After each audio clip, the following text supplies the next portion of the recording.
Hello বন্ধুরা, তো বলো তো এটা কি? এই দেখো, তো পাশের বাড়ির এক কাকিমা একটা আতা ফল দিয়ে গেছিলো। তো এই দেখো, গাছের থেকে এখনই পেড়ে দিয়ে গেল, আর পাড়ার সময় পড়ে ফেটে গেছে। তো দেখো, গাছ পাকা, রং ধরেছে সুন্দর। তো তাই ভাবলাম যে চালের ভিতরে ঢুকিয়ে রেখে দিই, মানে চাল দিয়ে ঢেকে রেখে দিই, রেখে দিলে নিশ্চয়ই পেকে যাবে। তো যাই হোক, আমি চাল দিয়ে ঢেকে রেখে দিলাম।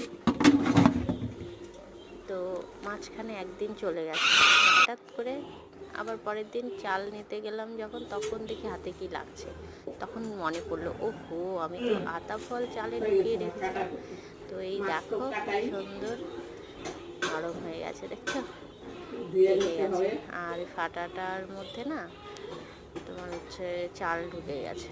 তো দেখো, খুব সুন্দরভাবে আতা ফলটা পেকে একদম নরম হয়ে গেছে। তো যাই হোক, অনেক সুন্দর দিন পাকছে। পরে আতা ফলটা খাবো। তো চলো দেখি কেমন পাকলো, তোমাদেরকে ভালোভাবে দেখাই। একটু ভেঙে নিয়েছি, আর মাকে দিলাম, পাপাকে দিলাম, পাপা খায়নি।